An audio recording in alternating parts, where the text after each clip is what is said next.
Assalamualaikum warahmatullahi wabarakatuh Sobat Podcast. Ketemu lagi nih bareng aku Mirna Fatimah. Tapi kali ini aku gak sendirian karena aku ditemani oleh beberapa teman-teman mahasiswa yang juga sebagai narasumber dari podcast kali ini. Kali ini kita ditemani oleh Dega, Anissa, dan Kiki. Nah, podcast kali ini kita akan membahas mengenai apa sih pentingnya melakukan studi kelayakan bisnis sebelum mulai usaha. Nah, penasaran kan gimana tanggapan dari para narasumber? Oke, mari kita mulai saja. Bagaimana sih tanggapan dari Dega? Saya persilahkan. Baik, untuk nama bisnisnya itu Pantareglosus dengan tagline Serve with and for Smile. Bisnis ini bergerak di bidang jasa sebagai penyedia pelayanan pencucian dan pengecatan ulang alas kaki konsumen seperti sepatu, sendal, dan sejenisnya. Perusahaan ini bersifat followers karena sudah ada beberapa bisnis yang serupa, lalu bisnis ini menjadi solusi bagi para pencinta sepatu yang sepertinya sudah tidak maksimal lagi akan diubah menjadi maksimal lagi tampilannya. Lalu untuk bahannya sudah pasti dari kami tidak menggunakan yang abal-abal. Terus ada juga pelayanan yang antar jemput sepatu bagi konsumen yang tidak bisa hadir ke outlet kami. Lalu untuk target pasarnya sih sudah pasti bisnis ini harus ada di tempat yang ramai, salah satunya Jalan Cosmopolitan. Untuk demografisnya itu di kalangan remaja sampai dewasa. Untuk psikografis atau perilakunya itu untuk semua kalangan. Nah, untuk aspek SDM-nya itu berawal dari 3 orang, 1 owner dan 2 pegawai. Nah, untuk aspek keuangannya itu ada, kita lihat aja dari kelayakan investasinya, seperti dari poin PBB atau balik modal. Perusahaan ini sudah diperkirakan akan balik modal sebelum usia investasi, berarti layak. Dari IRR juga sudah terlihat bahwa bisnis ini memiliki presentasi di atas presentasi modal. Modalnya presentasi itu ada di angka 14% dan tentu ada di atasnya. Lalu untuk NPV-nya itu berada di atas angka 0 atau positif dan sudah tentu layak juga. Dan untuk PI-nya atau Probability Index itu berada di angka 1 dan terus meningkat setiap tahunnya. Berarti berdasarkan studi kelayakan bisnis yang dilakukan, dari semua aspek dapat disimpulkan bahwa usaha Pantareglosus ini layak untuk didirikan. Terima kasih. Selanjutnya, saya persilahkan kepada Anissa.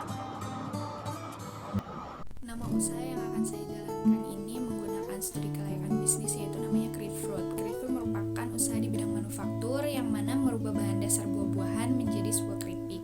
Ide awalnya itu ingin menciptakan makanan yang praktis namun tidak melupakan aspek kesehatan karena mengingat bahan dasar itu adalah buah-buahan. Dan untuk Garut sendiri ya masih banyak makanan-makanan yang tidak mementingkan aspek kesehatan. Jadi kayak street food yang ada di Garut ini masih banyak makanan yang kurang sehat. Dan selanjutnya itu aspek pasar. Usaha ini merupakan pasar persaingan sempurna yang mana jumlah produsen dan konsumennya itu banyak namun tingkat konsumsinya yang berbeda. Selanjutnya ada aspek teknologi. Teknologi ini adalah alat untuk menunjang kegiatan produksi. Nama mesinnya itu adalah vacuum frying. Teknologi yang digunakan adalah vacuum frying. Vacuum frying sendiri adalah alat untuk menggoreng keripik. Namun keripik yang dihasilkan itu adalah keripik dengan tingkat kadar minyak yang rendah sehingga balik lagi tetap mementingkan aspek kesehatan. Selanjutnya adalah aspek keuangan. Sumber dana yang akan diambil itu yang pertama dari dana sendiri dan yang kedua itu meminjam kepada pihak bank. Selanjutnya itu aspek sumber daya dan struktur organisasi. Yang pertama ada owner ada pemegang tanggung jawab seluruh kegiatan yang ada di usaha ini. Dan yang kedua ada manajer produksi. Manajer produksi adalah orang yang mengawasi langsung kegiatan produksi 3 karyawan yang ada di Creatfruit. Dan yang terakhir ada manajer pemasaran.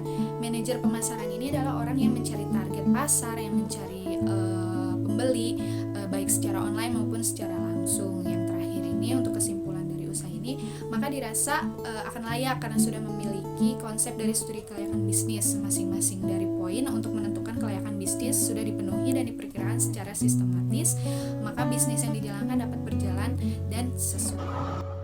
Selanjutnya juga saya persilahkan kepada Kiki. Baik, sebelumnya terima kasih kepada saudari Mirna ya atas waktunya. Nah, untuk bisnis yang akan saya jalankan yaitu Kiki Ramen, di mana Kiki Ramen ini merupakan salah satu kedai atau kafe yang ingin saya buat. Nah, untuk hidangan itu sendiri saya dikhususkan untuk ramen serta minuman-minuman yang ibaratnya tuh khas dari Jepang. Nah, untuk Kiki Ramen sendiri topping yang dihidangkan di ramen itu khusus kayak seperti di Jepang, di mana topping yang saya gunakan itu kayak ikan salmon, ikan tuna, serta engalawe. Nah, engalawe itu merupakan salah satu topping yang saya hidangkan yang hanya ada di Jepang aja kayak gitu, khususnya di Indonesia itu belum ada ya. Nah, untuk minyak pun saya dibuat dengan teknologi yang canggih, di mana bisa membuat teksturnya itu kenyal, pokoknya khas lah kayak gitu. Dengan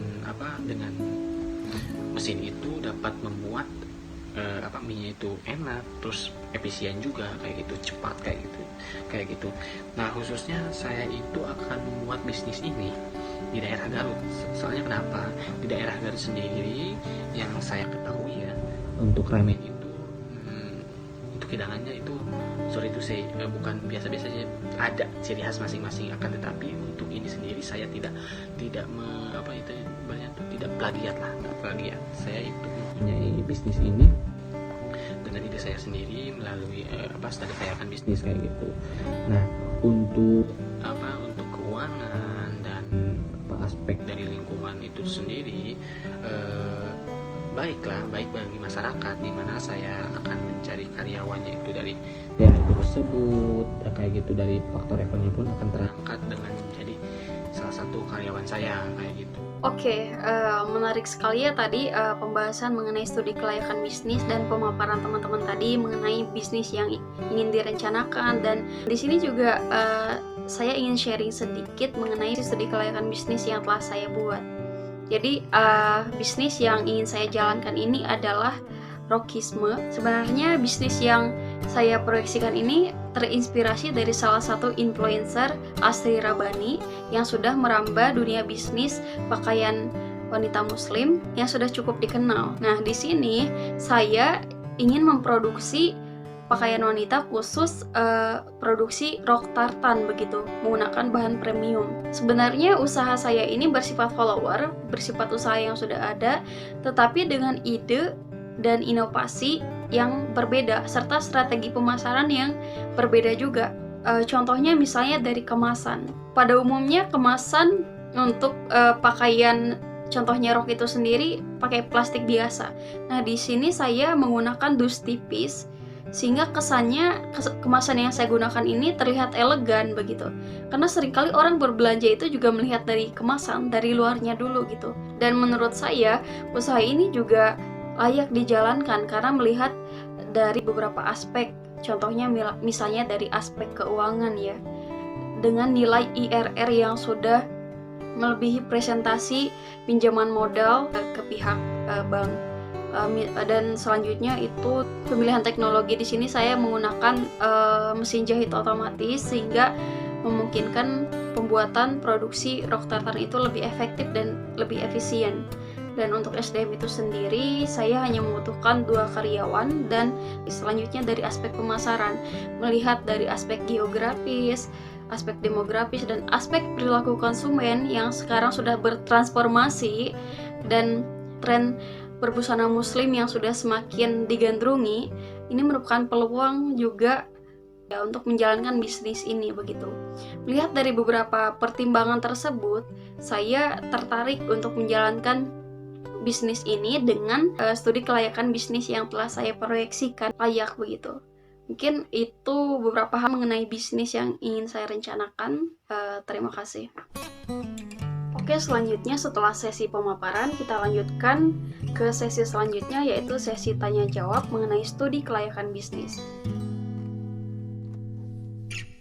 Menanggapi pemaparan dari Dega tadi, ada hal yang ingin saya tanyakan terkait studi kelayakan bisnis yang Anda proyeksikan. Jadi pertanyaan saya adalah, di dalam beberapa aspek studi kelayakan bisnis yang Anda teliti, mana yang menurut Anda itu paling potensial begitu? Terima kasih. Terima kasih atas pertanyaannya. Mungkin dalam bisnis ini yang paling penting atau paling potensial itu ada dua aspek, karena menurut saya ini krusial. Pertama, aspek SDM. Selain menjadi teknologi yang dipilih, SDM ini atau aspek ini kan sangat penting karena menjadi pelaksana bagi aspek yang lainnya. Terutama kalau misalkan aspek ini sampai hilang atau kualitasnya kurang, mungkin operasional atau yang direncanakan oleh suatu perusahaan ini tidak akan berjalan dengan baik atau yang diharapkan. Terus juga ada aspek manajemen. Sudah pasti aspek manajemen ini berkaitan dengan strategi dan target. Nah, jika suatu bisnis menjalankan manajemennya dengan baik, mungkin strategi dan target yang ingin diraih bisa dicapai sesuai waktu dan sesuai apa yang diharapkan. Terima kasih. Izin bertanya buat adik-adik, apakah hanya owner saja yang berkepentingan dalam studi kelayakan bisnis ataukah ada banyak pihak yang berkepentingan di dalamnya? Terima kasih. Terima kasih atas pertanyaannya. Selain owner, pasti ada yang memiliki kepentingan dengan studi kelayakan bisnis ini. Contohnya beberapa stakeholder seperti pemerintah. Pemerintah kan sebagai pemantau lah atau penilai apakah bisnis kita jika sudah berjalan akan memiliki manfaat, atau mungkin dalam hal AMDAL, melihat dampak yang akan kita timbulkan dalam bisnis ini berapa besar dan bagaimana cara kita menanggulanginya tepat atau tidak. Ada juga kreditur ini seperti lembaga keuangan sudah tentu, karena bisnis kita atau beberapa bisnis kan pastinya akan melakukan pinjaman atau kerjasama keuangan dengan pihak mereka. Lalu ada juga stakeholder dari masyarakat, sudah pasti mereka akan menentukan atau menunggu seberapa kemungkinan besar mereka bisa berkontribusi dalam bisnis ini, terutama ya kurang lebih seperti lapangan pekerjaan yang akan kita buka dalam kegiatan ini. Terima kasih. Baik, menurut saudari Ica sendiri, apa ada kendala yang lain yang dihadapi walaupun Ica sendiri kan udah melakukan studi kelayakan bisnis?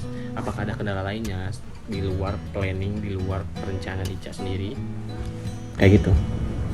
Itu yang pertama adalah Lucky, kendala-kendala yang terjadi saat melakukan studi kelayakan bisnis. Mungkin kalau dari kita ya sendiri, mahasiswa dari Uniga tingkat 6 ini, pasti secara umum sih kayaknya kemampuan untuk melakukan risetnya masih kurang karena kita juga masih tingkat pembelajarannya. Terus selain itu apa ya, mungkin dari data-data yang dibawa untuk melakukan studi kelayakan bisnis ini masih rancu, terus kekurangan data dan lain sebagainya. Itu aja sih kalau menurut aku buat pertanyaan Lucky. Baik, dalam sesi ini mungkin saya akan bertanya kepada saudari Ica, apa saja manfaat atau keuntungan yang diperoleh setelah melakukan studi kelayakan bisnis sebelum menjalankan suatu usaha? Terima kasih. Dan selanjutnya kalau untuk pertanyaan dari adik-adik, keuntungan dari studi kelayakan bisnis yang pasti ada beberapa ya keuntungan untuk bisnis tersebut, yaitu mengurangi resiko terjadinya kerugian, terus memudahkan perencanaan ke depannya, dan memudahkan dalam pengendalian bisnis. Pasti segala sesuatunya itu, khususnya studi kelayakan bisnis itu untuk mengetahui gitu apa sih kedepannya kayak gimana untuk bisnis. Jadi segala sesuatunya itu direncanakan secara sistematis dari aspek-aspek yang ada di studi kelayakan bisnis. Terima kasih.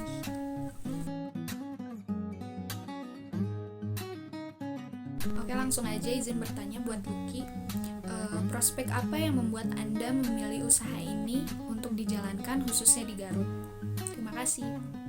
Nah, kenapa saya memilih usaha ini? Karena kan di Garut itu merupakan banyak penjual ramen atau misalkan banyak usaha ramen, kan, tetapi rasanya itu beda dengan yang saya hidangkan. Jadi saya itu menghususkan ramen saya itu dengan berbagai keunggulan gitu, beda dari yang lainnya kayak gitu. Terutama kan kakak saya itu mempunyai kedai juga atau kafe juga di Cikarang. Jadi saya berencana untuk membuka cabang itu di sini juga, bukan cabang ya, tapi masing-masing akan tetapi konsepnya sama kayak gitu.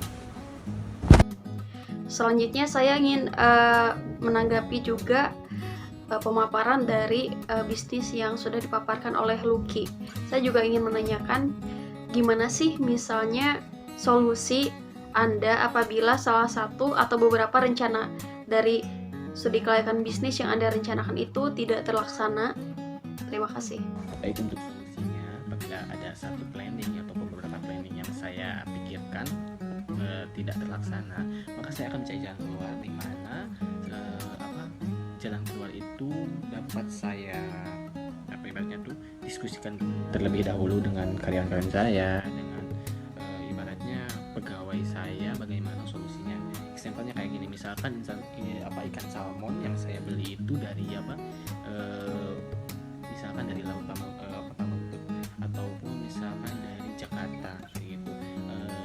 Tetapi ikan salmon itu di supplier itu nggak ada, ya saya pasti akan mencari jalan keluarnya, di mana saya akan mencari ikan salmon tersebut di pasar yang lain, misalkan dari Surabaya.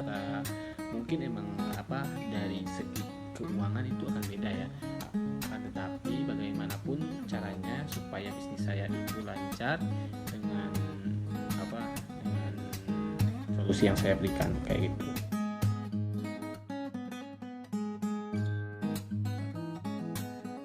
Berikutnya, pertanyaan untuk saudari Mirna. Meski telah melakukan studi kelayakan bisnis nih, apakah resiko kegagalan pada bisnis akan tetap terjadi? Terima kasih. Baik, terima kasih atas pertanyaan yang diajukan oleh Dega. Saya akan menjawab pertanyaan dari Dega. Menurut saya, pasti ada saja hal-hal yang membuat perencanaan atau studi kelayakan bisnis yang telah kita jalankan itu menghadapi kendala atau terjadi kegagalan. Apalagi bisnis yang saya jalankan ini adalah mode berpakaian begitu. Karena misalnya dilihat dari aspek perilaku konsumen, bisa saja bertransformasi begitu. Karena mode berpakaian itu keinginan dari perilaku konsumen dari mode berpakaian itu bisa jadi berubah nanti dari tahun ke tahun itu.